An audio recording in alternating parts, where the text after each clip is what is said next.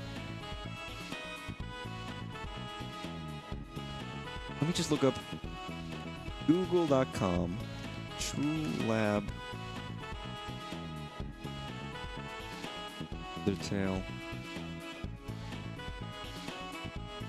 Bridge Room Dialogue.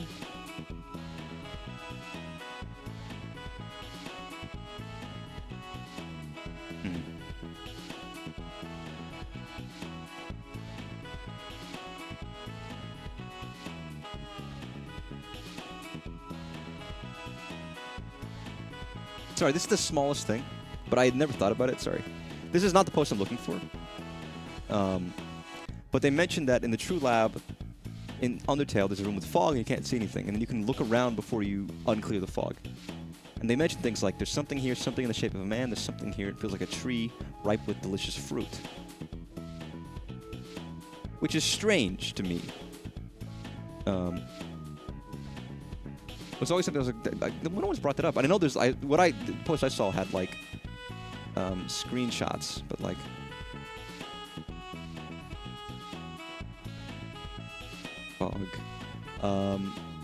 fog True Lab. I was like, that's very mysterious. It was recent. It was a recent post. I don't know if I can find it.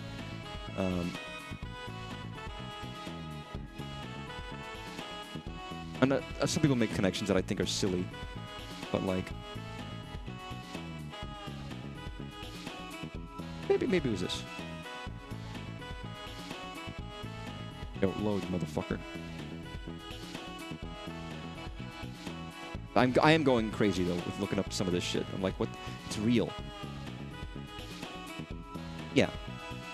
There's a man here. There's something here in the shape of a man.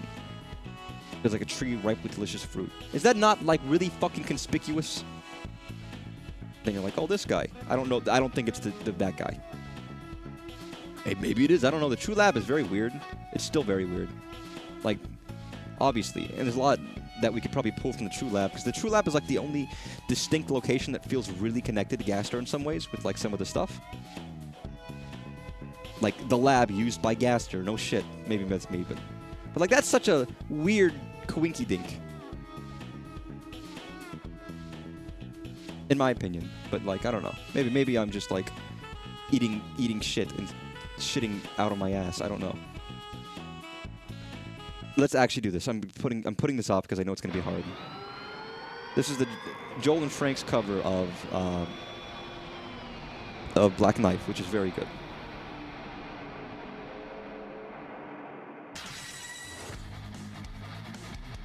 Fuck. Fuck. Fuck, Jesus.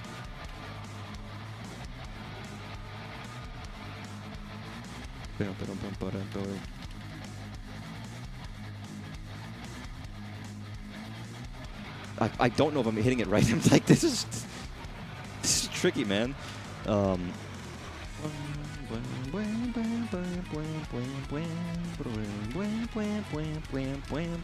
Sorry, I'm ruining the song.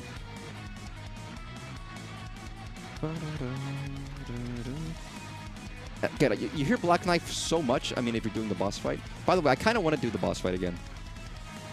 Maybe it would go against like the integrity of the story a little bit, but I kind of want to be able to replay the fights, or at least the boss fights. Like, no one's built a Black Knife or a Roaring Knight simulator yet. But the fight was fun. Even though it was hard.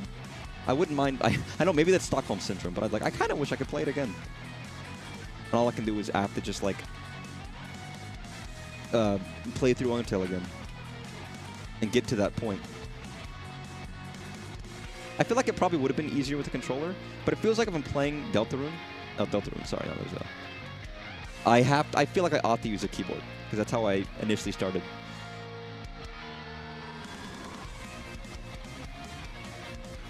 Those Z controls.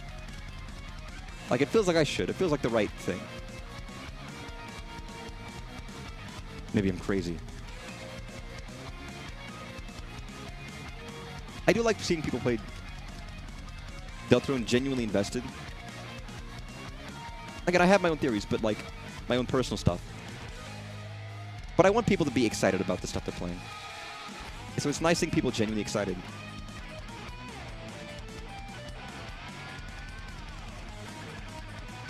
I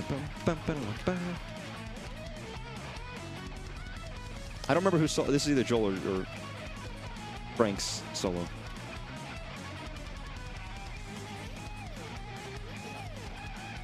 By the way, can I tell you how many fucking Metallica songs were in the custom maps? I was like, I don't want to get VOD muted by playing all of Metallica's,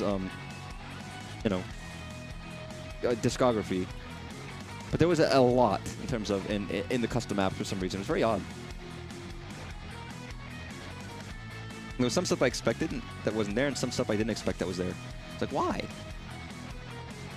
It was very. I thought it was just interesting. There wasn't that many custom maps. I mean, I got to the end of all of them, and saved what I wanted. There was a lot for this very niche fan game, but like not a lot in general.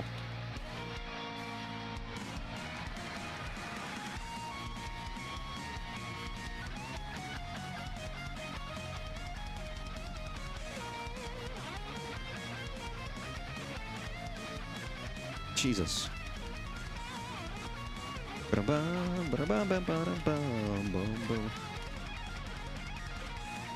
Jesus. Ah, cool. Sorry, I love the little motifs they're throwing in there. Jesus. Okay. Nice, nice. Not the perfect, but that was... what a good cover, dude. And so wept the falling star, making rivers with its tears. Then slowly from the bitter water something grew. It looked like glass. I remember that? I remember that? Who says that? Was it just a random fella? Again, that's part of the reason I almost want to replay some of them, because it's been a while. Let's do Chapter 2 stuff. I haven't done enough Chapter 2, and I love Chapter 2 music.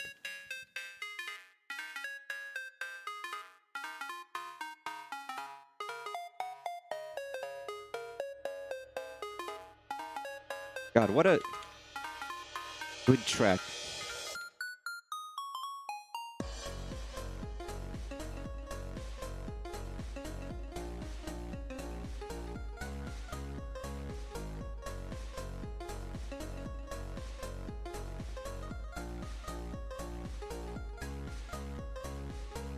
What is the max? Can I not get 100? Is it only plus 99? Because I don't think I've ever seen it be like, oh, you did it perfectly, and I see fields of green in this blue landscape that we all live in. But no, I feel like is there a perfect that I can do here? The numbers matter for score, but what is the best I could do?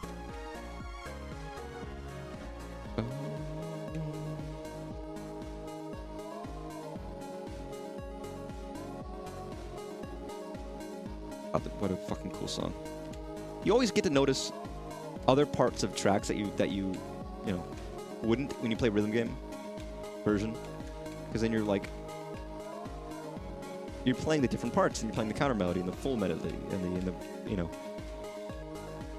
the bass, the rhythm section, a lot of different pieces. It's like, wow, I never heard it in its fullest, and then you got this and you're like, okay, I have to, otherwise I eat shit.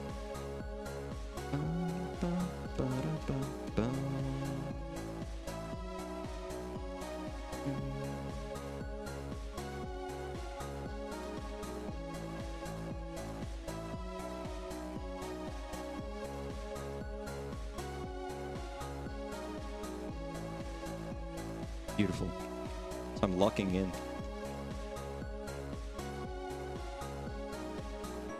I'm not a rhythm gamer, like some people are, who are like that's their main focus. I do like them though. I genuinely do. They're fun. How could I not like it when it's so music?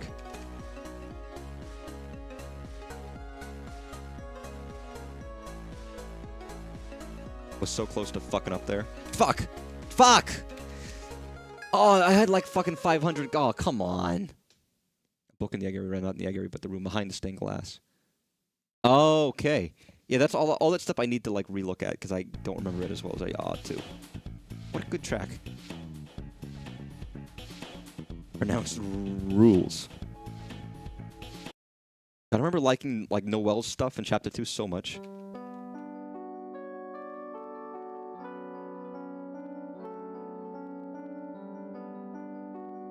I've said it before, but like Noel and Chris's like friendship and relationship, I think is really sweet when it's good. Again, I don't know. I know apparently takes really dark, upsetting turn. But getting Noel's like backstory and stuff, I was like, I really like Noel as a character a lot, actually.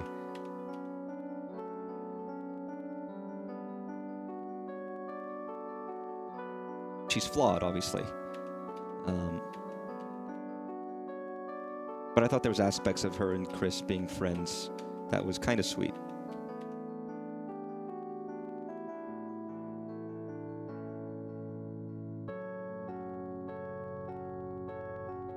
A little bit, at least. I don't know.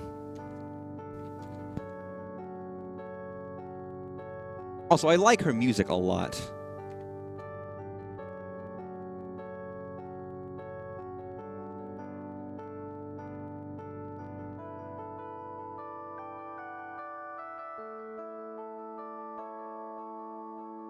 It's funny, there's a level of like, you know, things can become bittersweet and sad over time. There's a level of like, that's the baseline. Things are already shit. People like families divorced, friends have faded, things of that nature. And it almost feels like everything is becoming like a recoverance, where things are coming back to be better. Coming from bitterness to maybe something a bit like redeeming as the story goes on in Deltarune. It's like you're getting friends, you're going on adventures, the people you used to know, or maybe you're getting close again, a little bit. Speaking of which, Girl Next Door. I don't know if that will keep up, but that was just a thought I had of like, huh.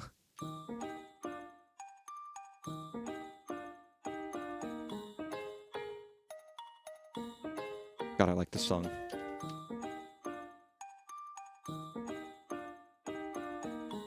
Said it before. I like those really sweet, nice songs. I'm not always there for the bangers. I'm here for these songs.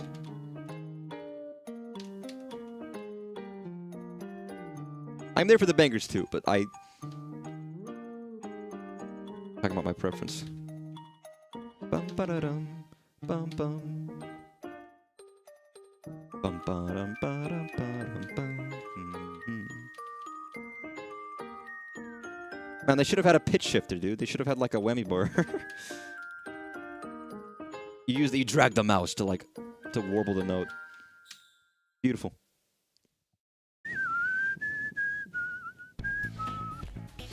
Good song. What is Gaster's mixtape? I downloaded this. I'm guessing it's just like... Let's see.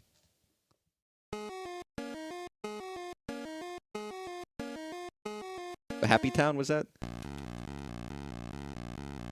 Meat Factor. See, I feel like I should memorize these songs because, like... people are expecting these songs to show up at some point. In Deltarune, it's like, I don't know if that will happen.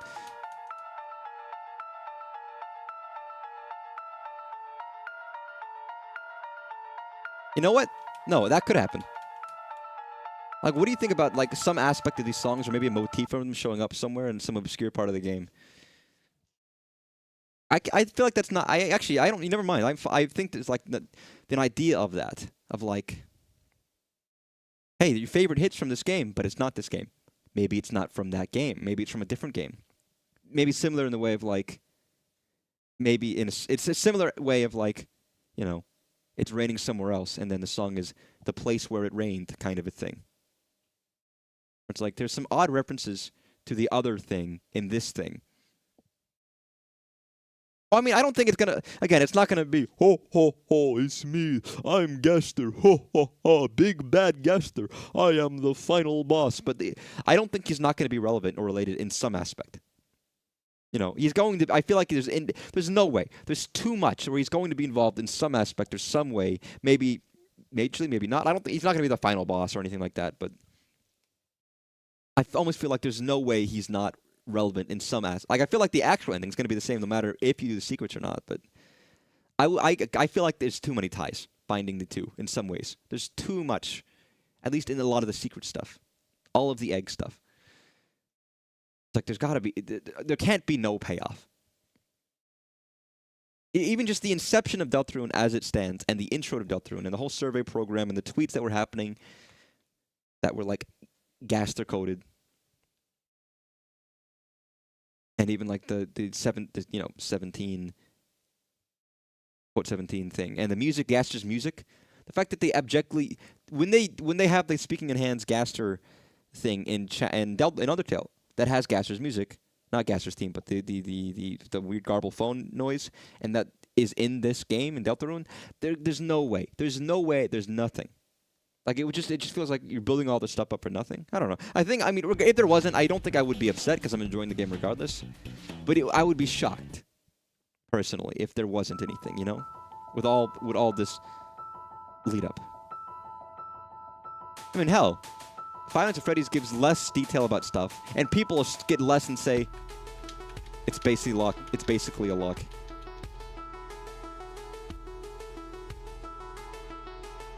I know you're agnostic. It could be either way. I would be personally shocked, though. There's a part of me that wants to replay Celeste. Because I haven't played it in a very long time. And I remember really liking it. And I believe I beat the game. Although, I didn't even do remotely all of the challenges. At all. But it was fun. It's a game, and a type of game that I like.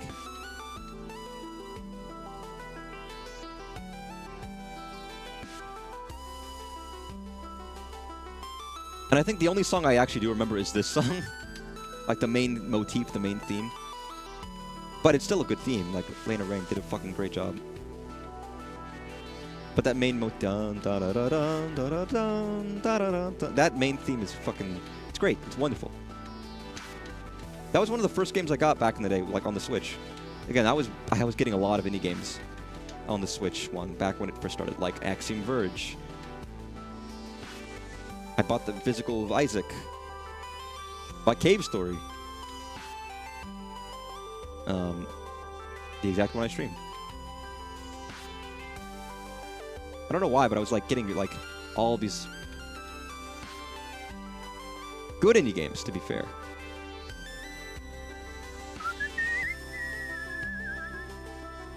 And in my perception at the time was like all the indie games are like pixel art games, 2D games, and they're great. And there's still a part of me when I see a game like that, I'm like, ooh, like monkey eyes go wide. It was called Pepper Grinder, which looked good, and I played the demo and I was like, oh, this is fine. I don't actually love it, but...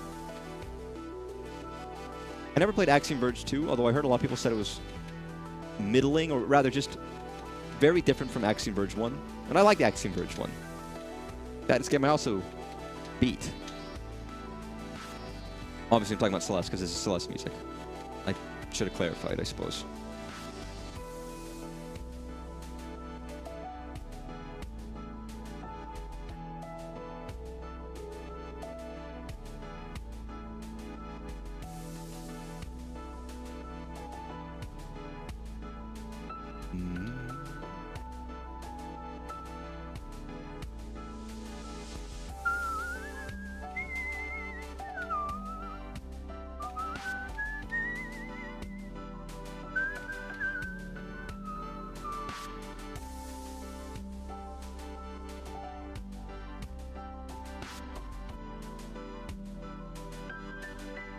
I've locked in everybody. Oh. Dark. Not how I would have done it, but similar.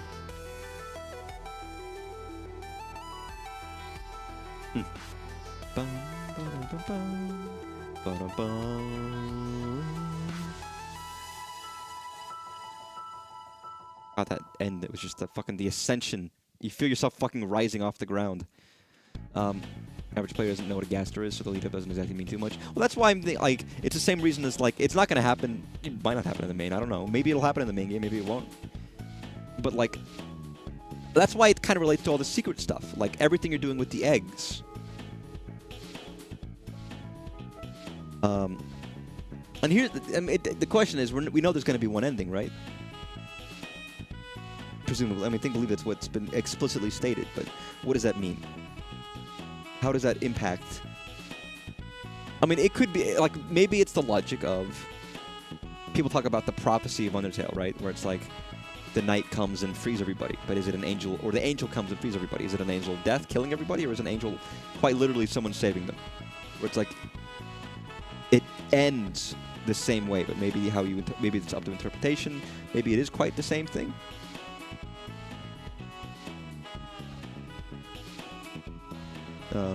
I don't know. With the amount of effort you have to put into for the eggs, I think even if it wasn't Gaster, it would be disappointing if it wasn't something reasonably cool. And not just like an item.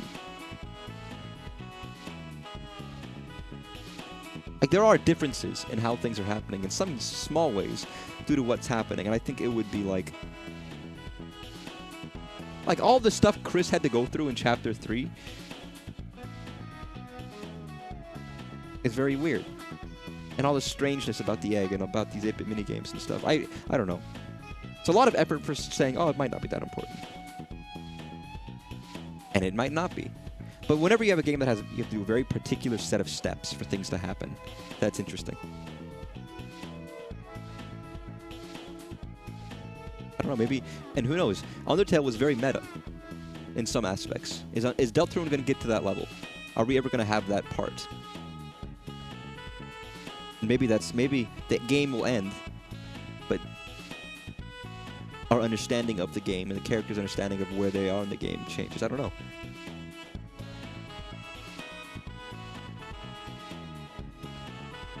You say that. Again, I don't think they're Easter eggs, though. Maybe I'm wrong. But they don't seem the same level. Oh yeah, I mean, that's a part of the story. Hell, us being the heart, or us being the soul, and Chris being himself is relevant in the main story.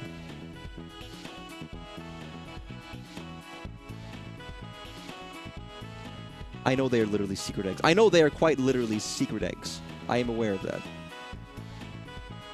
But I don't think that it means they aren't important.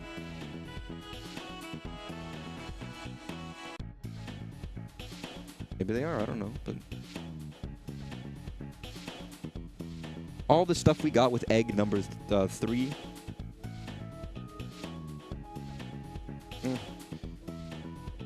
And all the stuff with what you just said in before the egg room, in the Hall of Mirrors and shit like that. It's like, that's not like a haha gag throwaway. It's not like, oh, the T rank room, where there's just fun random stuff in there. You know what I mean? I don't know. Maybe I'm wrong, but that's not how it's built up to me at all. I could use a restroom. Sorry, give me a second.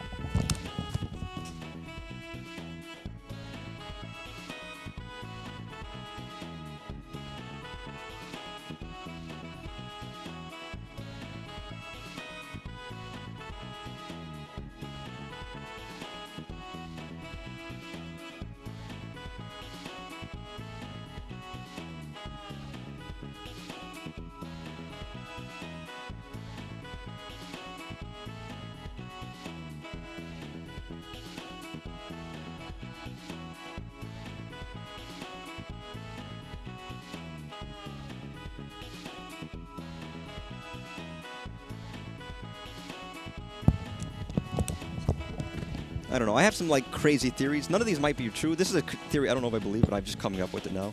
Imagine the conceptual idea of, like, the idea of the Dark World.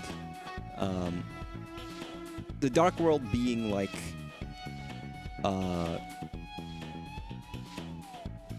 the Dark World being Gaster's creation or something to that effect, you know, or something like that. And he found it, like, whatever. Whether that's true or whether it's not true, there's something to that effect. We're playing a game.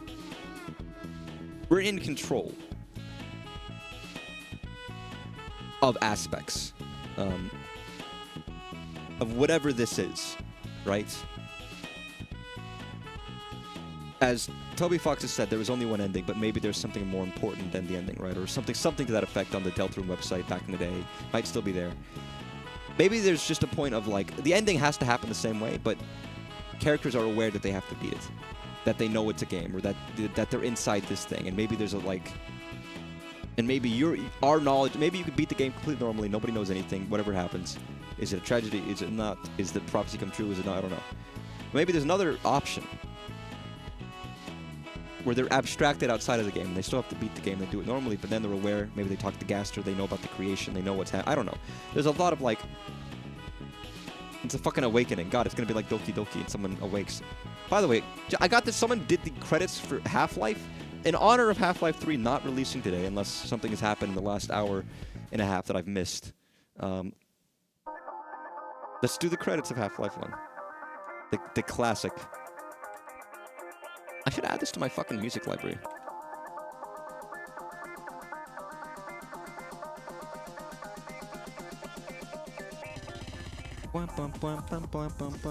It's very weird for Half-Life, to be honest. It's always had an interesting soundtrack. I don't know, and that's a very way out there theory. I put no stock in any of these things. I have no idea what the eggs might be leading towards. I've never read any theories about it.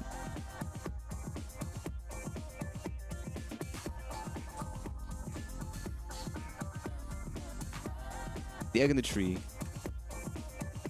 And even the whole idea of like, this is a room you're not guaranteed to get. You have to go back and forth between areas, and it might show up at random.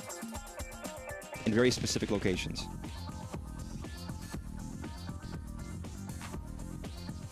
It's not the same. I know it's not the same as like, oh, the fun value is correct. So you get to the Gaster chamber, and there's just an empty room with Gaster in the middle. Where these are like, oh, empty room with a tree in the middle.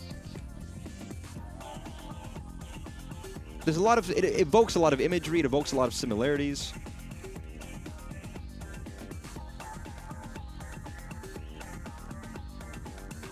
Like it is tying connections together. Whether it wants to utilize those in any tangible way in the game or not, it is abjectly doing that. I feel like it would be wrong to say it is not tying things together in some ways between the games in some aspects. Whether it's relevant, I don't want it to be like, oh, it's the Megaverse. We get like characters from both games crossing over, or whatever. You know, we get two Sans. It's a multi. No, I don't. Like, I'm not saying I want that, but it inherently feels like there's a lot of connections in my mind. Oblique ones, and more than would be suitable for like, oh, they're just meaningless, whether they're important to the ending or not. If they're like some alternate reality, alternate world shit.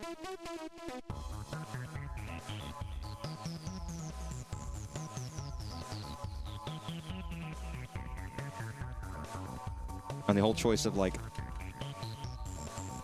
using the Undertale characters in Deltarune. And obviously Deltarune, his inception came first, and we've seen that with stuff like old drawings of Suzy and Rousey from ages ago. But did that... How many characters... Like from Undertale were initially Deltarune intended, and they were using Undertale instead. And were they all carried over? What, you know...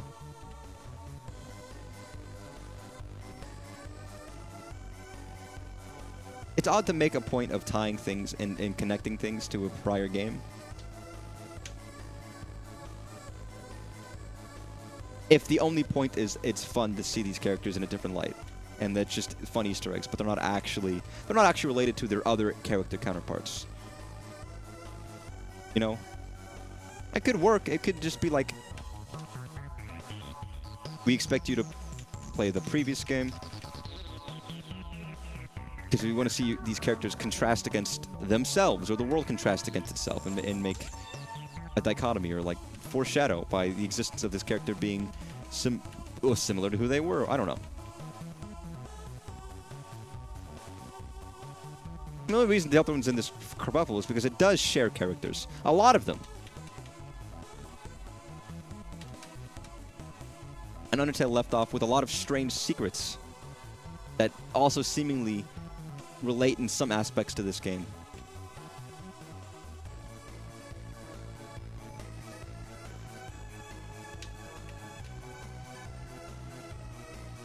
Also, Core is a banger track, by the way.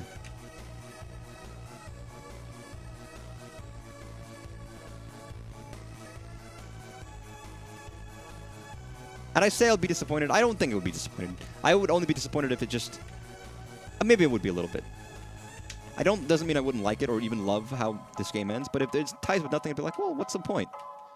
I'm sure I would still love it, and I still love it regardless. I mean, I love it without any of that, but I do think there is an appeal of having this stuff in the game in the first place. It makes it fun. Mind you, not sold on this idea, but I think the fact Gerson and Susie talk about having no ending, things going on forever, and the idea of escapism letting things go. Maybe. It could be a meta sense. I mean, that's what happened with Undertale, but that is what happened with Undertale, where it's like, they have their happy ending now. You beat the game, you turn it off, they're still happy. And that would just be like the ending of Off, if you remember, you turn it off. The ending makes me laugh, because it's silly.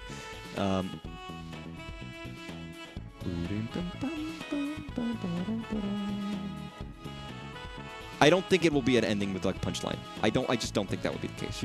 I think you have more stock on that than I do.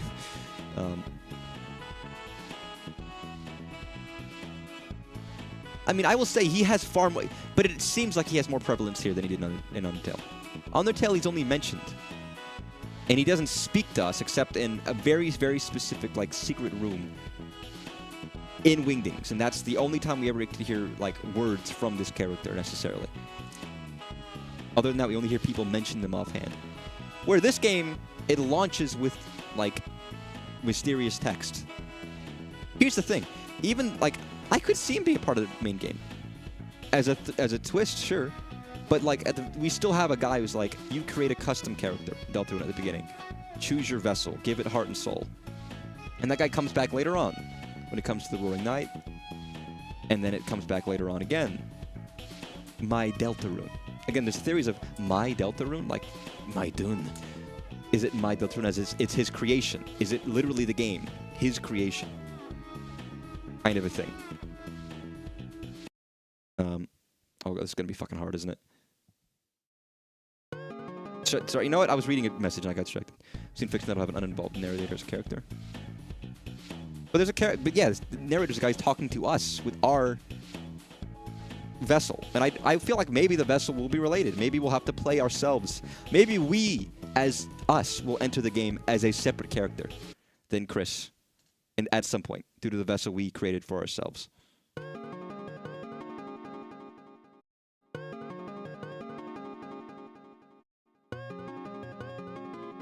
Again, you can technically, name the vessel something different from yourself, but Mysterious Voice Man seems to he has a specific line for if you name it the same. It's like, yes, of course it would be your name. As if that's like the kind of expected thing.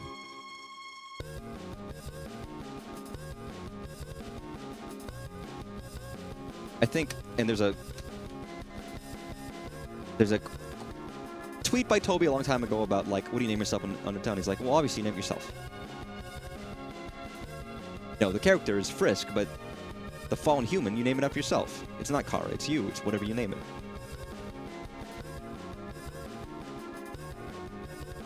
And I'm sure theorists have,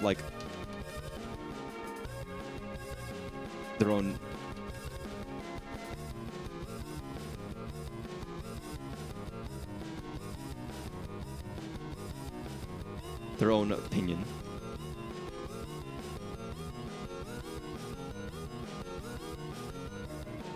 But obviously, Toby Fox is influenced by games like Earthbound and Mother series, right? And a big aspect of those is inputting your own name and having your name become relevant in some aspect, usually near the ending.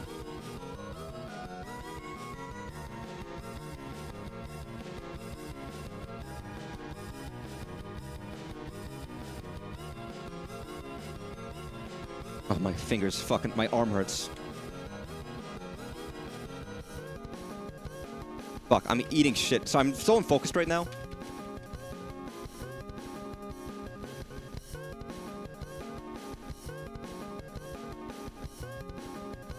I want to try this. This problem is this one's very repetitive.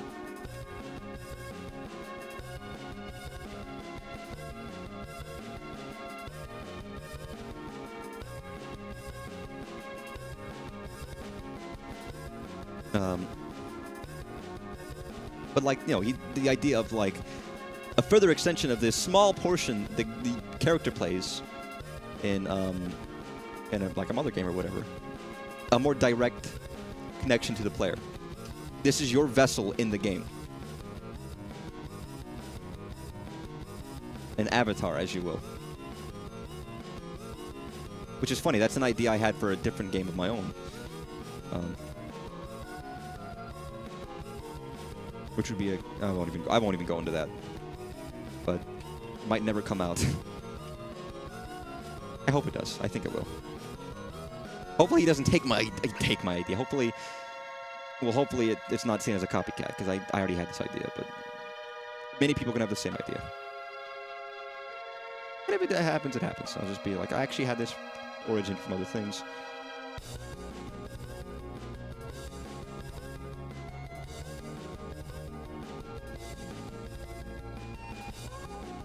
But I can see, like, you enter the game as a character. Maybe the whole, like, reveal of the soul happens. You know, wait a second. Sorry, I'm thinking hard now. The prophecy talks about, like, something bad happening. And it references a person who is the hero, right? And it shows the image of the soul. Is that Chris, or is that us?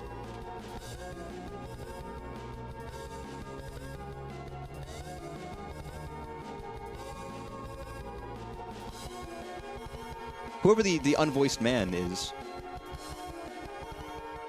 Because you can't choose who you are in this world. In this world. In that world, we can't choose who we are. Is something going to happen that allows us to choose who we are in this world? And then we don't have to be Chris anymore. And then Chris is himself again, and we are us. And maybe there's a level of, like, do we have to are we the person that something bad happens to in order for things to work out? Instead of it being, like, I don't know, Chris, maybe. Like, what is the bad thing going to happen? Who's it going to happen to? Is it Chris?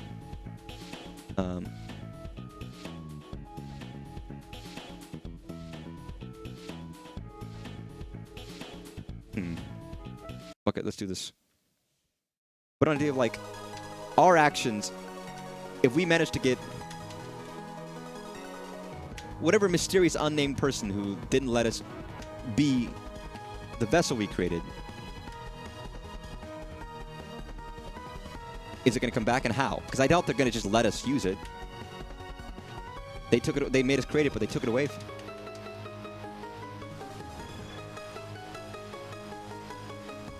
I almost feel like somehow we're going to be able to get it with the quote-unquote narrator unconsenting about it. So we take it from him. Or Chris finally gets a way of getting, like, us out of him. And maybe that point is like, well, you can't use Chris. They've broken my bonds. And we have to, like...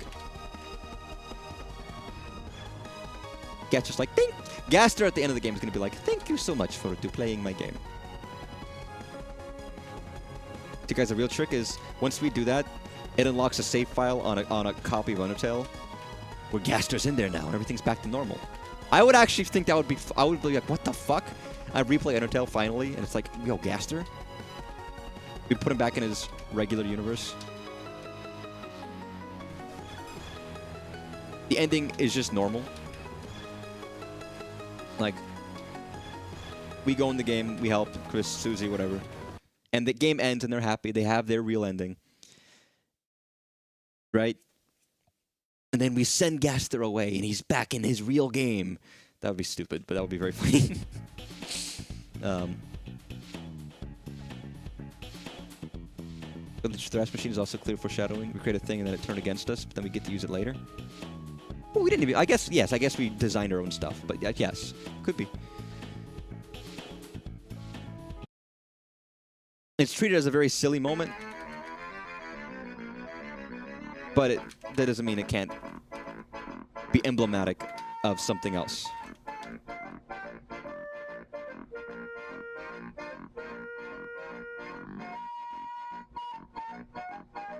Why? This is a real song, by the way. Funicula, whatever. But why did they make this go like... They detuned it? The song is like... Whoever put this song in this game... Like the worst quality...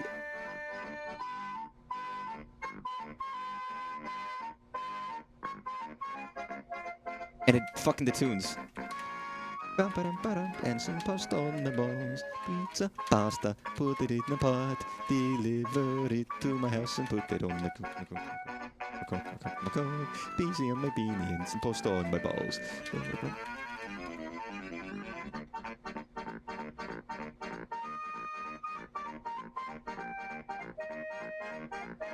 Yeah.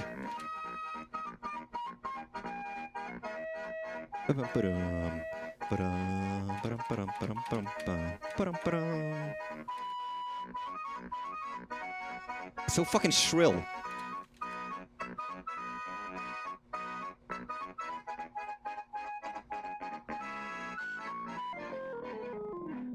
Beautiful. Toby would never foreshadow something serious at a silly moment. No, he wouldn't. I remember so many people were being like, nothing serious in Deltarune at all. He took the knife moment from chapter 1 and it was just pie. And obviously he used the knife later on in that same chapter to open up a fucking portal. And I was like, come on.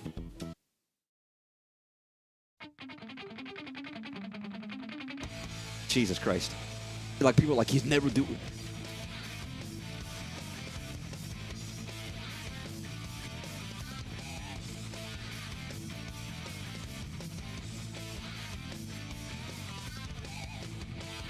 Well, that moment was like convince people that like Toby Fox will never do anything serious ever.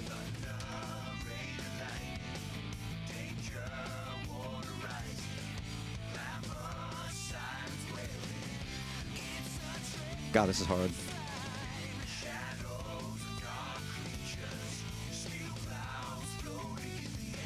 She's not gonna comment on the song. Don't worry about it.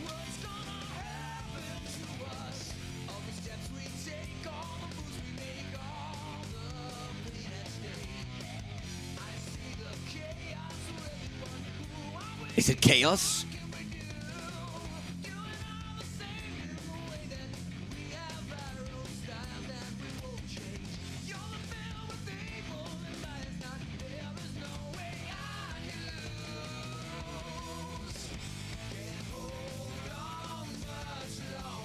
You know the symbolism of, sorry, chapter 3. Of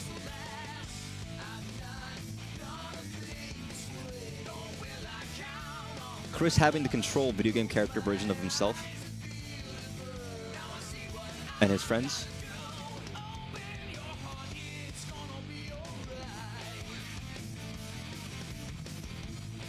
While we're controlling him. And every single like secret boss talks about like, you know, the freedom motif. Maybe that's the resolution of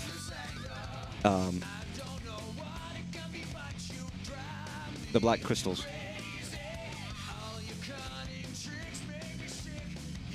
That stops us from controlling Chris.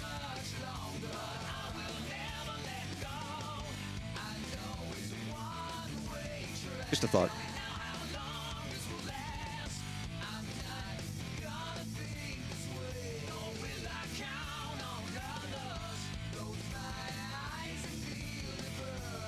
Makes a heart. A black heart.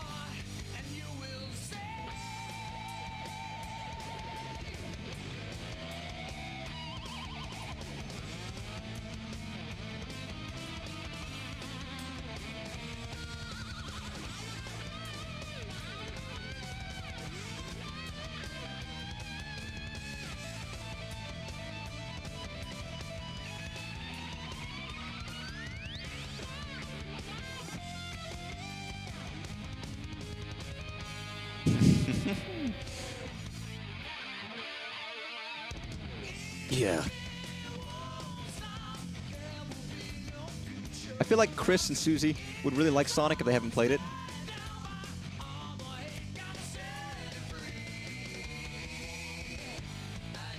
I don't know. I mean, Susie only talks about Dragon Blazers, which is some kind of RPG.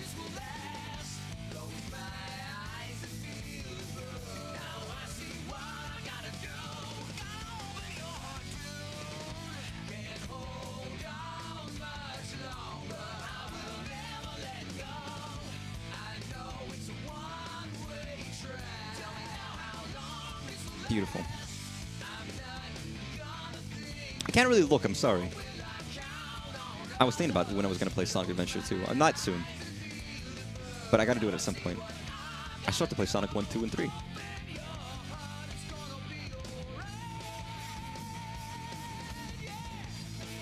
I'll probably save Sonic 1 sometime this year until.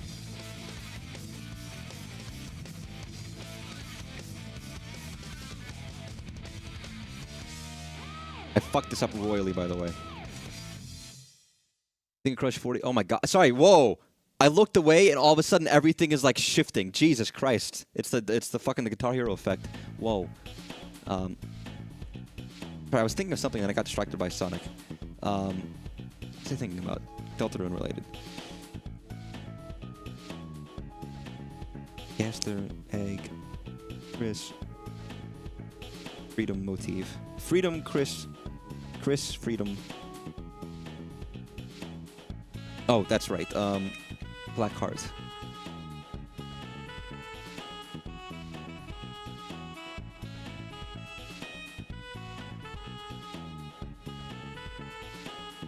Or rather, a Dark Heart.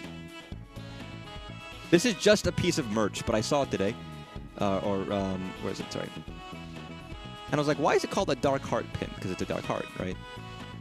But the symbolism of a Dark Heart. We have a red heart. We control, because that's the soul, right? Chris needs it. He can't go too long without it without getting, like, really fucked up and weird for some reason. I guess he can sit down. I don't know. He seems to, like, need it. He puts it back in. He doesn't just throw it away and get rid of it, right? Maybe with the shards, he'll be able to create a heart. A dark heart. To replace it with, and he'll be able to take us aside. And then what do we do then? Maybe we don't get given our vessel. Maybe we find it. Maybe the heart is tossed away and we move. We've controlled the heart on its own already. Maybe we will find the vessel somewhere for us to occupy and use. The implications they need us to seal fountains. Maybe, I don't know. I mean, he seemed to move fast when he's like... But it's more like when he's moving, like, not just his arms, but his actual, like, full body. Like, if he's walking around, he doesn't run. He can throw shit, and he can move his hands when he's playing piano, but he's never, like, walking around a lot. He seems slowed. I don't know. He had an accident. Maybe he can move faster than I think, but it's always perceived like he takes very slow steps. Does he? I don't remember now. I'd have to play again. I might be completely wrong. It feels that way. It feels like he needs... It almost feels like he can't go too long without us having a soul. And I could just be wrong. God damn it, stop getting out of here. That was always my perception of it.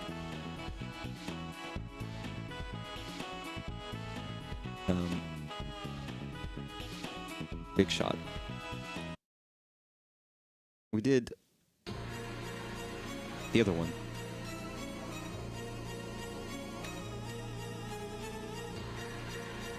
But I still think there's a level of, like...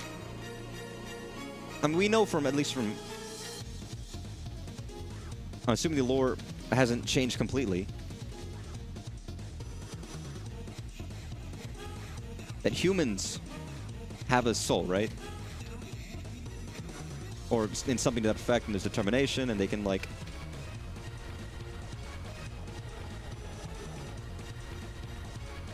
Like, he is still human.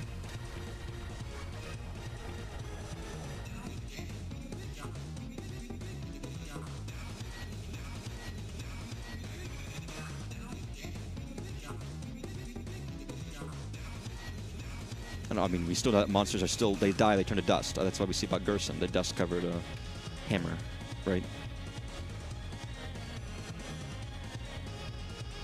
Does he not have a soul of his own? Is my only thought.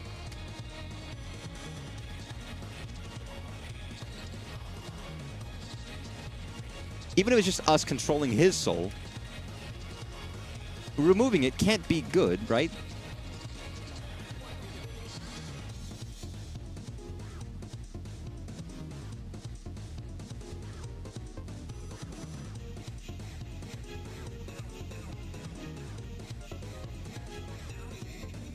Ah, shit.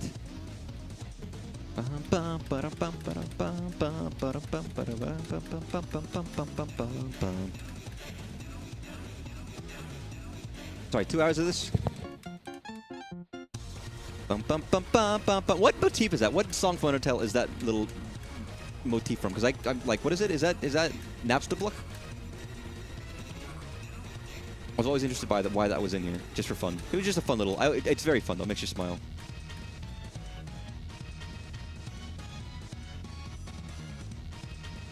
Or if there is some tie to something, I don't know.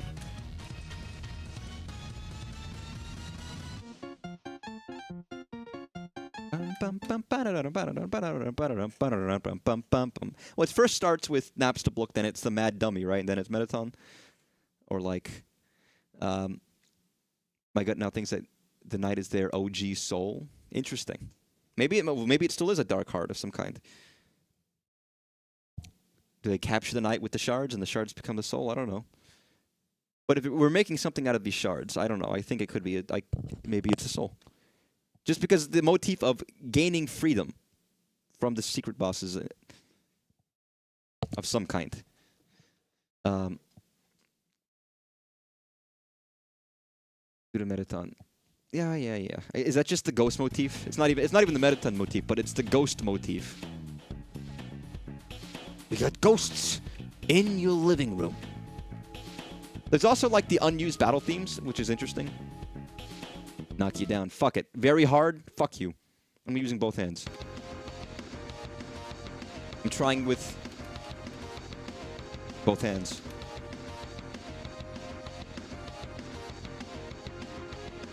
Yeah.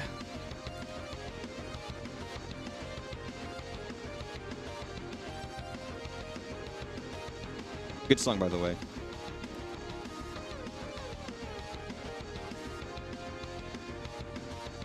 Chapter 2 is such a good chapter.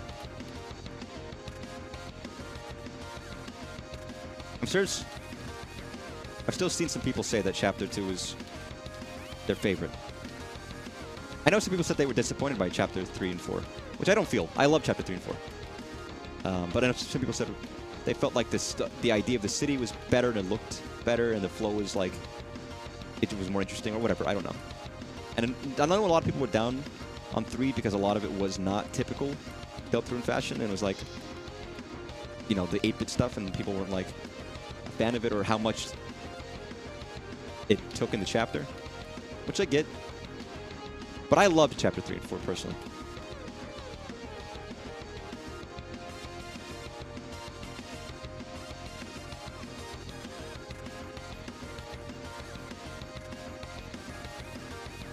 But Chapter 2 was really fucking good, though. Like, Chapter 1's very good, obviously.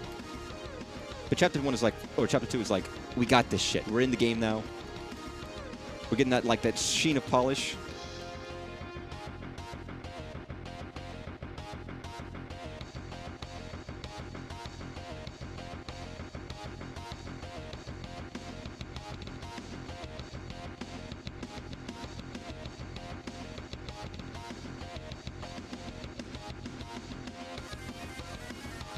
Oh, this part is fucking... This part fucks.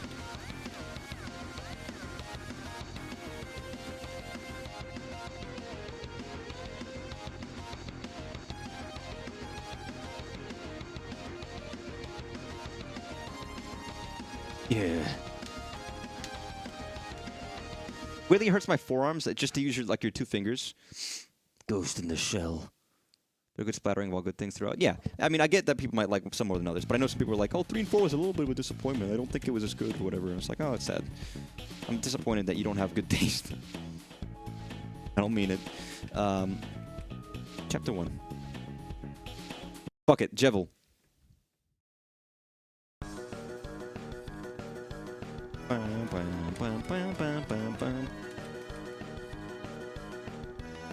There weren't many people, but there were some people who were like, I can't do Jevil. I can do Spamton. I can't do Jevil. And I know they're different bosses, and sorry, they can do Sands, they can't do Jevil.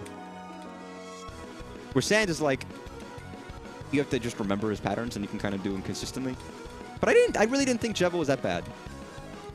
It wasn't easy, but like you can handle him. I wonder how people feel with Roaring Knight versus Sans.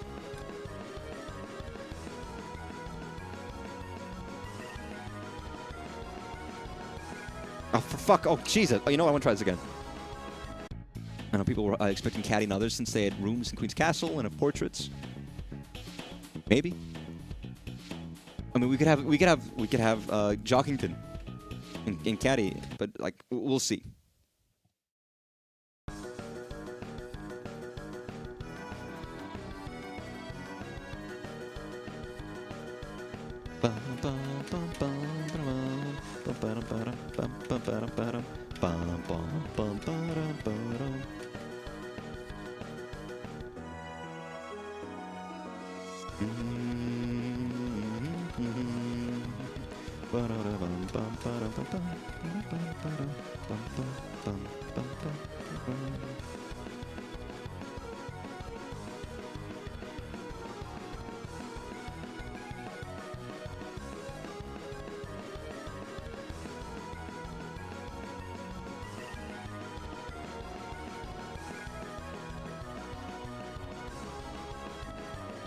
Alright, this is fucking...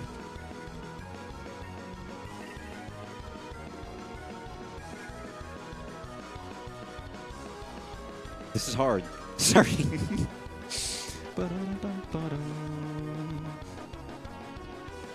I keep wanting to see, like, Chris doing his fucking, Slavic dance where he does, like, the Rachmaninoff. What is it? The Moscow. You know what I'm talking about? In my head, I see him dancing.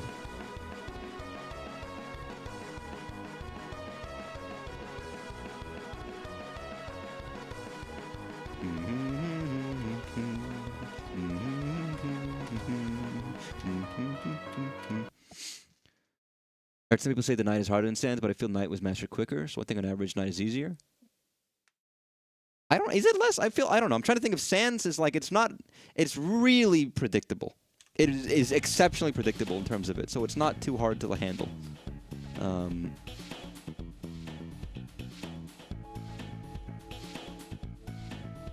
It's within reason. There's still skill there. There's obviously skill in all these fights. But when you know what to do, is the skill harder in Sans or is the skill harder in Roaring Knight? The skill check. I could try Sans right now. I can boot up Sans Simulator.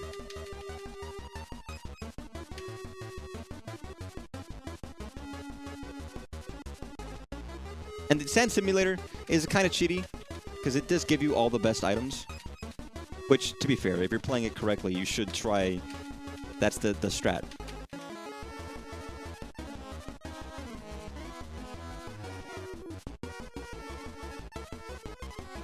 Although whipping out of nowhere when I'm not used to, like, or not remembering, like, how it works.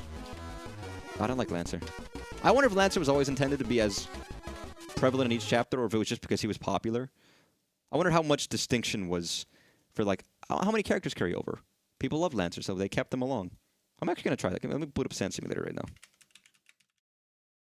Interesting coincidence. The names Gast reacts to. Birdly, Caddy, Bratty, Jockington, Rudy, Azriel, Asgore, Toriel, Alphys, Undyne, Sans, Papyrus, Gerson, QC, Susie, Noel, and Chris. Are they all the same reaction, or is it like custom stuff? I don't know. All right, let me try... Sorry, very quickly, I want to try Sans.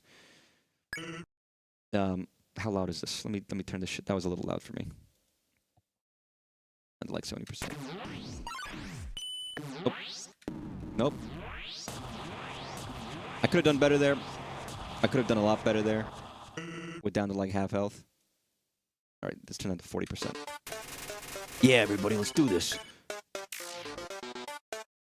Trick is to act quickly. Ow.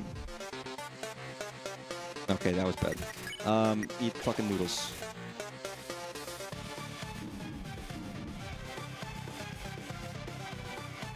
Okay, that could have been better.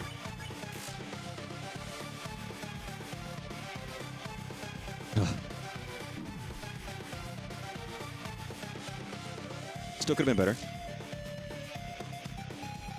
Again, I did this just because I thought it was fun, but like this thing, this part right here, you can get it. Oh shit, I fucked up. You can do this every time because that's the exact same every time.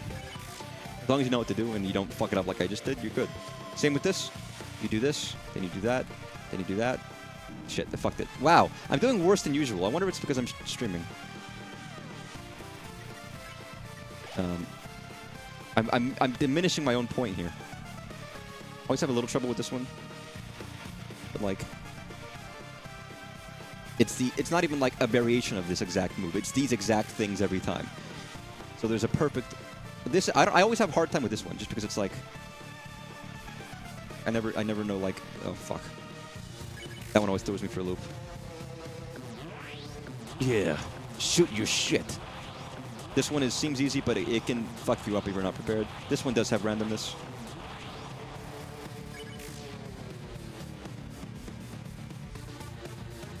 Oh fuck. Shit. Yeah, like I said, this one throws you off. Every time. Give me a legendary hero.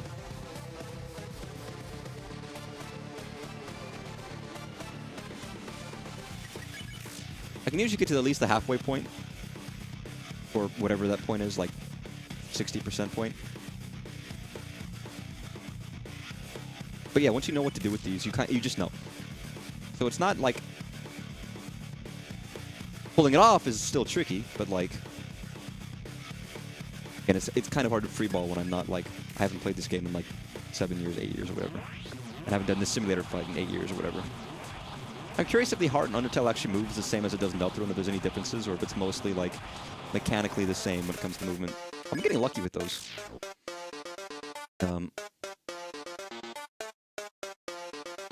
And I did this because I thought it was fun to learn it, because I just figured it'd be fun. Maybe I'm fucking masochistic. Yo.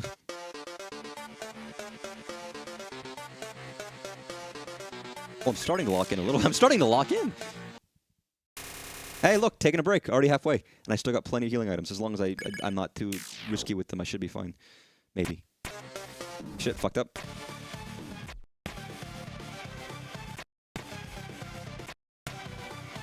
Oh, fucked up. Oh, God. Now it's hard. Hero.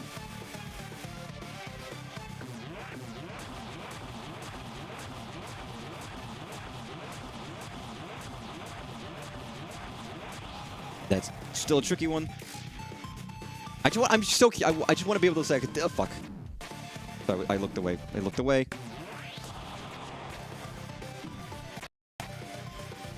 Don't do it twice. The real battle finally begins.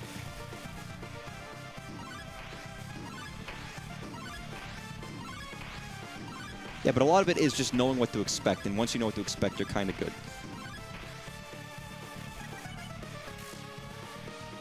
I mean, you still have to do it, but, you know.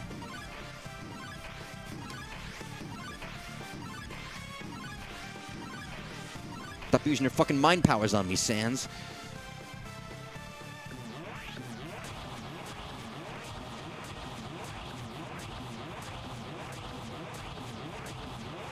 Oh, Jesus.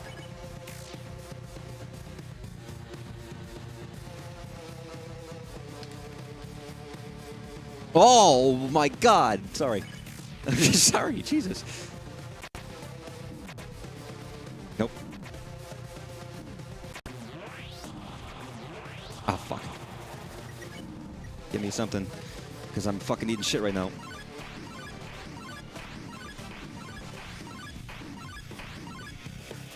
You know what? I'm going to take a limited legendary because I've got room. Ugh.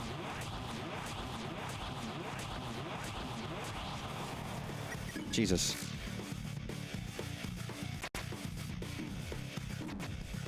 Not an accomplishment I want being able to fight Sans, but I think I'm screwed here. Not quite. Eat the pie.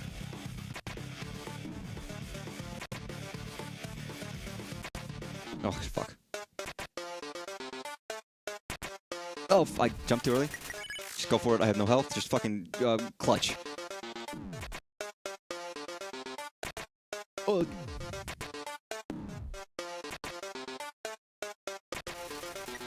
Clutch. I hate that one. I genuinely hate that one.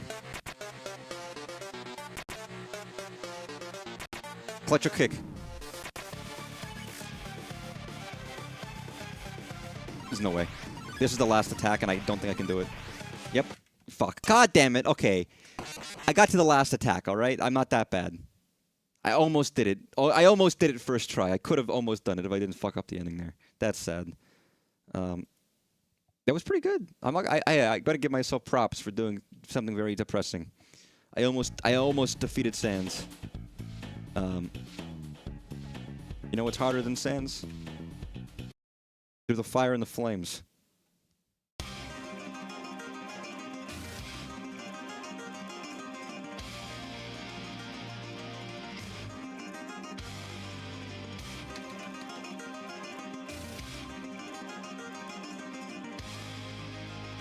This isn't too bad.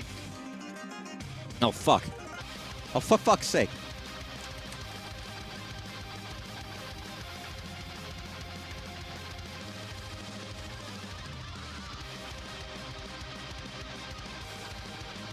This is fucking impossible. What the fuck? What the shit? This is gonna get me fucking VOD muted. You know, fuck it. I just wanted to show that because I saw that earlier and I was like, this is fucking impossible. You can't move your fingers that fast. There was E1M1. Sorry, I should end stream, but like, the thing with the night is I both feel it was no-hitted sooner than Sans ever was, and Sans was test a lot of different things, just the platforming. Yeah, I can't remember the Roaring Knight. I don't know how much skill is in the fight.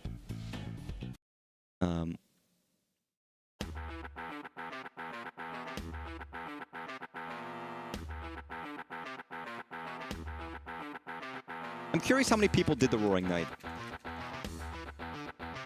I mean, a lot of people didn't do Genocide. But everybody has to doing the Roaring Knight once. What am I pressing? You don't not guaranteed to beat him, but he is a normal part of the game. I wonder if that allowed more people to give it a shot.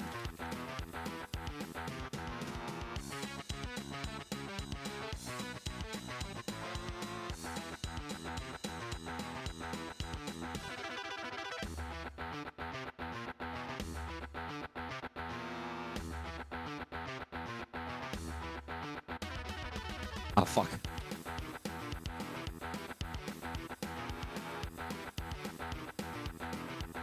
Who do I think the Roaring Knight is? I really don't know. That's like, I'm talking about like Gastarin. He's gonna make a new heart of glass. A dark heart. And I'm like, still don't know who the Roaring Knight. That's the saddest part. I don't know. People saying it's suggesting it's Des, right? And I get their reasonings.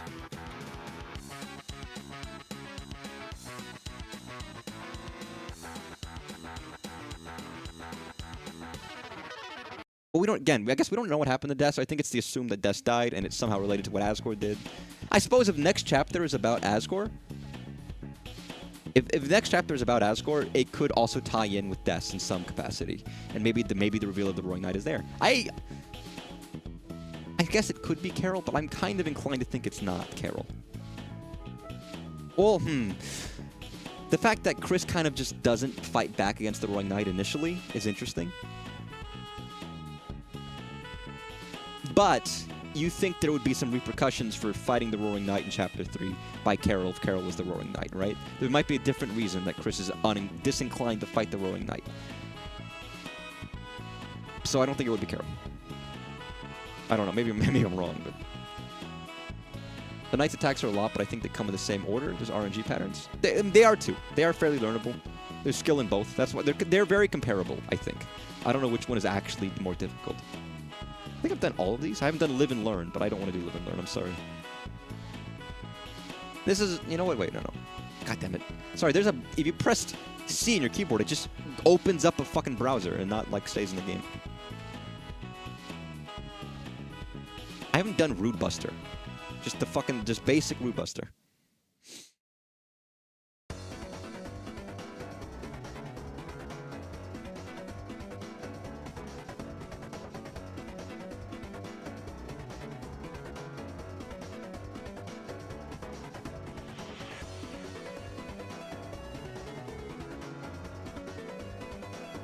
Bum. What a banger this was. I still remember when Deltarune came out. I remember watching like various people play it. I remember watching Etika play it. Because Etika loved Undertale. He did all of it. I remember he was like, he genuinely was crying when he had to do the genocide. He didn't have to do it, but it meant a lot of him. For what seemed like a big hype guy, big Smash reaction guy, he played like that. He played Doki Doki Literature Club, and he loved Doki Doki Literature Club, and spent like 2 hours sitting there talking to Monica at the very end before he had the gall to like...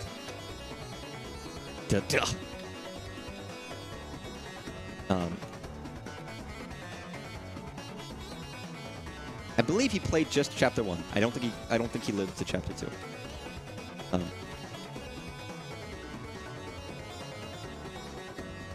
He was a good guy. Yeah, I miss him too. But I don't think it would be Carol, because I feel like Carol would be like, "Why the fuck did you keep attacking me? And you chipped my knife." If Carol was the knight, once you encounter her at some point.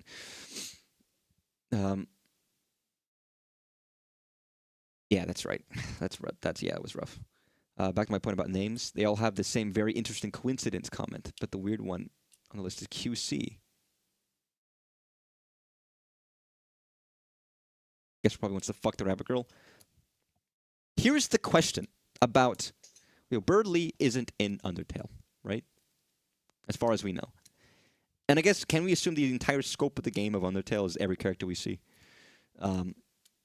Caddy and Bratty, but not other Caddy. Although, can we assume they exist there? I don't know. Jockington isn't there. Rudy isn't there. Asriel, Asgore, Toriel, Alphys, Undyne, Sans, Papyrus, Gerson are all in Undertale. QC was in Undertale too.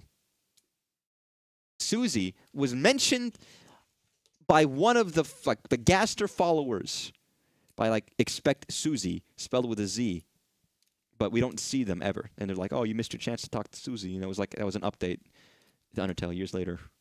Noelle and Chris. That's right, the Switch version right before release. Which was strange. It was very weird. Still strange. Interesting coincidence. Why is it a coincidence? I guess it's a coincidence. I mean, it's the only reason it's a coincidence because they happen to share this. You chose the name of a character that is in the game, I guess. Fair enough. But why is QC important? I think there was some dialogue that may have implied that Holidays had lived in Snowdin. Yes, I had heard of that too. I wanted to mention that, where it's like apparently there was some indication that the Holidays lived in Snowdin, but I don't know what that is. I'm not familiar with that specifically and what that where that line is and how that correlates.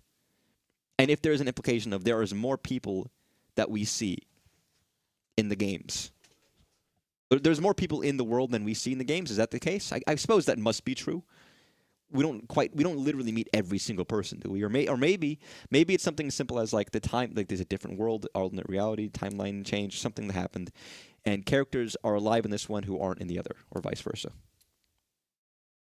I don't know. God, I can keep talking about Deltarune for a while. Sorry, we talked a lot about lore today in this stream. The real answer is I don't know. I'm fine with whatever happens. I think whatever happens, it will be enjoyable and it will be good, and I will be happy with it. But I just don't want to wait anymore. I played this because it seemed fun. I might play another Deltarune fan game. I have to see. I think there's others. There's Undertale fan games. Hell, there's Undertale Yellow, which I've always been very hesitant about checking out, but everyone says it's very good. The alarm clock dialogue implies Undertale Rudy exists. I'd have to look and see it. Interesting. There's too much lore, to be honest. There's not too much. It's just there's a lot to dig in, and until we get answers, we don't know what's important, what's not, and what's funny ha-has, and what's not. But I always enjoyed talking about Deltarune. Maybe I'll do more fan games. If anyone has any suggestions, let me know.